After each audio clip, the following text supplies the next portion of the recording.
অস্ত্রের মুখে সরিয়ে দিয়ে ক্ষমতা দখল করে উনি কিন্তু এই জামাতকে রাজনীতি করার সুযোগ করে দিলেন। ওনারা যে তখন বলতেন যে আমরা দেশে গণতান্ত্রিক রাজনীতির ব্যবস্থা আমরা পাকাপোক্ত করলাম, তো ওনারা তখন করেছিলেন কিন্তু মৌলবাদী গণতন্ত্রের। এখন একটা হাইকোর্টে একটা রায় দিলে সঙ্গে পরের দিন তো রায়ের পূর্ণাঙ্গ রায় পাওয়া যায় না, এটা তো আমাদের বুঝতে হবে। 9 ঘন্টা তারা অবরুদ্ধ করে রেখেছে, ওখানকার অফিসাররা কর্মচারীরা আত্মচিৎকার করছে আমাদেরকে বাঁচান। জীবনকে সহজ এবং স্মার্ট করতে আপনিও নিয়ে আসেন ভিশন রাইস কুকার, রান্নায় আধুনিকতা।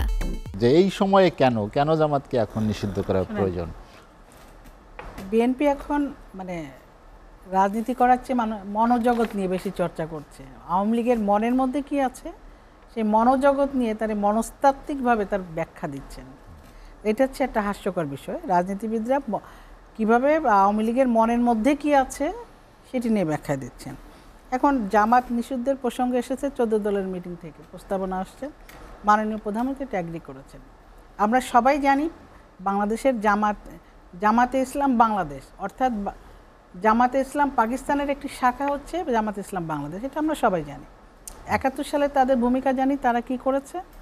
তারা আমাদের তৎকালীন পশ্চিম পাকিস্তানিদের সাথে সহযোগিতা করে, সে তাদের পাক হানাদার বাহিনীর সাথে সহযোগিতা করে তারা আমাদের দেশের 30 লক্ষ মানুষকে হত্যা করেছে এবং 2 লক্ষ মা বোনের তারও বেশি তাদের সম্ভ্রম নষ্ট করেছে। তারাই হচ্ছে জামাত ইসলাম আমাদের দেশে। হ্যাঁ, আমাদের দেশে তারা রাজনীতি করছে, কিন্তু এই রাজনীতিকে তাদেরকে আনলো কে?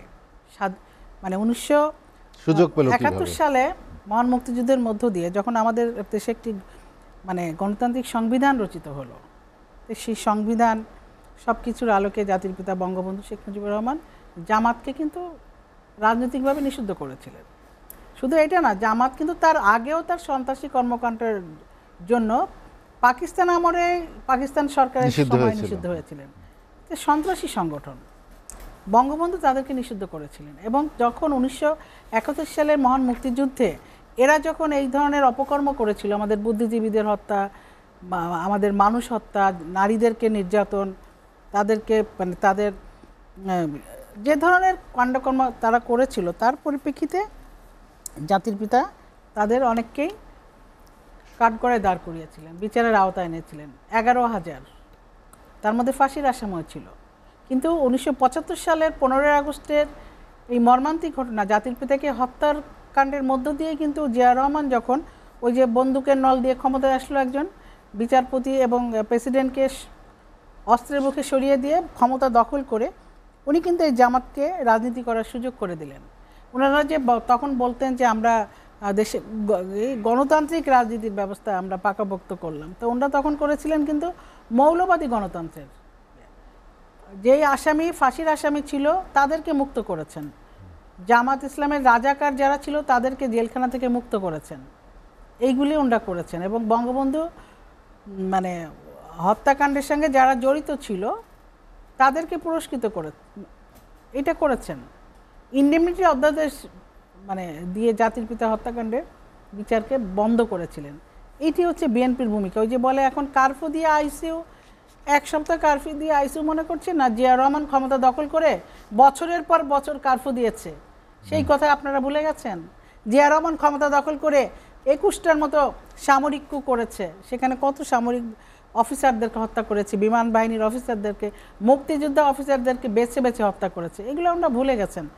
এখন দেশের একটা ক্লান্তি লগ্ন আমরা বলবো এবং দুঃখজনক একটা পরিস্থিতির মধ্য দিয়ে আমরা কিন্তু যাচ্ছি, এটা খুবই স্বাভাবিক।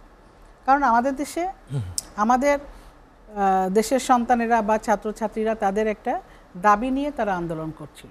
আপনি দেখেন সেই দাবিটা ছিল কি, একদম 5 তারিখে একটা রায় দিল হাইকোর্ট, 7 তারিখে আমাদের তরফ থেকে সরকারের পক্ষ থেকে আবার সুপ্রিম কোর্টে আপিল করা হলো।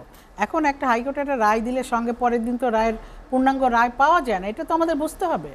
যারা মেধাবী বলে নিজেদেরকে দাবি করছে তারা তো বোঝে যে একটা রায় হলে সেই রায়ের কপি পূর্ণাঙ্গ রায়টা পেতে কত সময় লাগে, সেই সময় তারপরেও কিন্তু মহামান্য হাইকোর্ট বলেন সুপ্রিম কোর্ট বলেন তারা কিন্তু ছাত্রদের এই আন্দোলনের বিষয়টা এবং তাদের বিষয়টা বিবেচনা করে তারা অন্য কাজ বাদ দিয়ে হলেও তারা কিন্তু এই জিনিসগুলো এগিয়ে এনেছেন, তাড়াতাড়ি করেছেন, যেটা অন্যান্য সাধারণ মানুষ কিন্তু এটা আমরা পাই না, হ্যাঁ, কোর্টের কাছ থেকে। তারা এটা করেছেন। সুপ্রিম কোর্ট যেখানে বলল যে এইটা ঠিক আছে, এটা বাতিল করলো, যে রায়টা হাইকোর্ট দিয়েছিল সেই রায় বাতিল করে তারা একটা স্ট্যাটাস কো দিল। কিন্তু আমাদের কথা হচ্ছে যে যেইটা হাইকোর্ট যে রায় দিল সেই রায়ের বিরুদ্ধে তো আমরা লড়ছি, যেই রায়ের জন্য ছাত্ররা লড়ছে। তা আমাদের তো এখানে পয়েন্ট অফ ভিউ তো এক, আমরা তো একই পন্থায়, তারা পথে আন্দোলন করছে, আমরা করছিলাম কোর্টে আন্দোলন। এবং আমাদের কোর্টে যথাযথভাবে এই যে কোনো মেধা থাকবে না এর পক্ষে যেই মানে প্রজ্ঞাপনটি জারি করেছিলেন মাননীয় প্রধানমন্ত্রী 2018 সালে এরকম একটি আন্দোলনের পরিপ্রেক্ষিতে উনি সব কোটা বাতিল করে দিয়ে শুধু মেধা কোটাই রেখেছিলেন। কিন্তু সেইটিকে যখন হাইকোর্ট বাতিল করলো তারপর বিপক্ষে তো আমরাই লড়ছিলাম, ছাত্ররা রাস্তায় ছিল। হ্যাঁ, ছাত্ররা তো আপনার এই 5 তারিখের পরে থেকে পরের 5 তারিখ 1 মাস তো কিন্তু তারা সেরকম কিছু বলেনি বা করেনি। তো 1 মাস পরে তাদেরকে কারা ইন্ধন দিল? 1 মাস পরে তারা রাস্তায় নামার পরে তারা কিন্তু প্রায় 14-15টা দিন রাস্তায় ব্লক করে, শাহবাগের মতো একটি জায়গা, সেখানে আপনার 8 রাস্তার মোড়, সেখানে বড় বড় পাবলিক হাসপাতাল, মানুষের দুর্ভোগ হচ্ছে, তারপরেও কিন্তু সরকারের তরফ থেকে পুলিশ বাহিনী তাদেরকে প্রোটেকশন দিয়েছে। আমাদের ছাত্রলীগের পক্ষ থেকে তাদের দাবির প্রতি একত্রতা ঘোষণা করা হয়েছে এবং বলেছেন তারা যে আমরা যৌক্তিক সংস্কার চাই।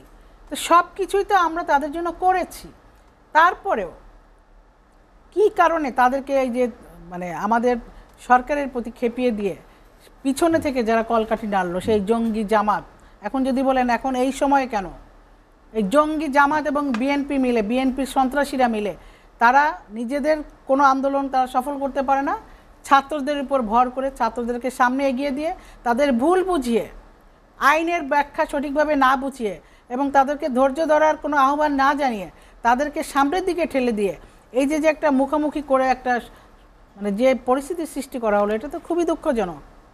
আমরা কি চাই যে আমাদের দেশের একটা সন্তান মারা যাক? সে যেই হোক না কেন, যে দল হোক, ইভেন আমি চাইও না যে একজন সন্ত্রাসীও কারো গুলিতে মারা যাক বিনা বিচারে। আমরা এটাও চাই না যে জামাত হোক যেই হোক বিনা বিচারে কাউকেই আমরা হত্যা করতে চাই না, মানে কেউ চায় না সেটা।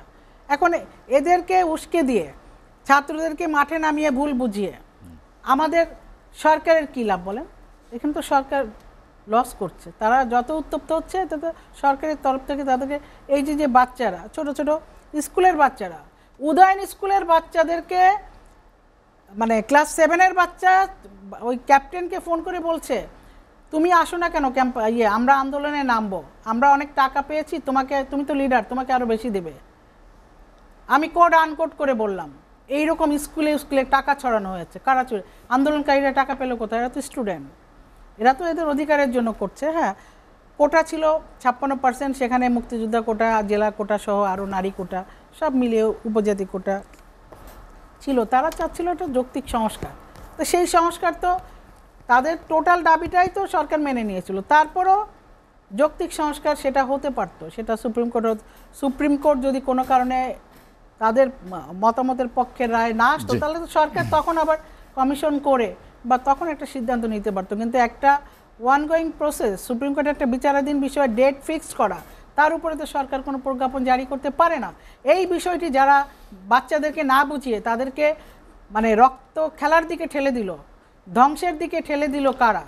এই যে যারা বেছে বেছে আপনি দেখেন এখন টোটাল ফুটেজ বিশ্লেষণ করে দেখলেন এই যে আমাদের স্থাপনাগুলি, যেই স্থাপনাগুলি আমাদের দেশের মানে গর্ব, যেই স্থাপনা দিকে বাংলাদেশের সন্তানেরা বিশ্বের বুকে বুক ফুলিয়ে মাথা উঁচু করে বলতে পারে যে আমাদের দেশে এগুলি আছে, আমরা সক্ষমতার দেশ।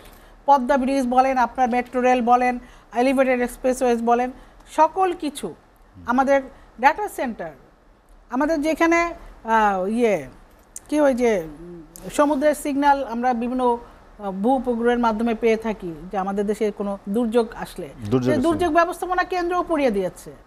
আপনার যেখানে আমাদের অফিস ছিল যে পদ্মা ব্রিজের অফিস, সেখানে সকল ডকুমেন্ট পুড়িয়ে আগুনে পুড়িয়ে তছনছ করেছে, শত শত গাড়ি পুড়িয়ে দিয়েছে। বাংলাদেশের প্রধান মিডিয়া সেন্টার যেটা বিটিভি কেপিআই, সেইটাকে ধ্বংস করেছে, 9 ঘন্টা তারা অবরুদ্ধ করে রেখেছে। ওখানকার অফিসাররা কর্মচারীরা আত্মচিৎকার করছে আমাদেরকে বাঁচান। তাহলে সেই বাঁচানোর জন্য যদি 9 ঘন্টা আটকে রাখে এবং তাদেরকে এত সংখ্যক অফিসার তারা ভিতরে ছিল তাদেরকে যদি হত্যা করতে চায়, তখন সেখানে বাংলাদেশের আইন শৃঙ্খলা রক্ষাকারী বাহিনী কি করতে পারে আপনারা বলেন? যেটি তখন আমরা মনে করি সেটা না করার জন্য অনেক চেষ্টা করা হয়েছে, হেলিকপ্টার দিয়ে উদ্ধার করা হয়েছে ওখানকার লোকজনকে, তারপরেও তারা ওই স্থাপনা ধ্বংস করার জন্য যখন উল্লাসে মেতে উঠলো, তখন তাদের বিরুদ্ধে আইন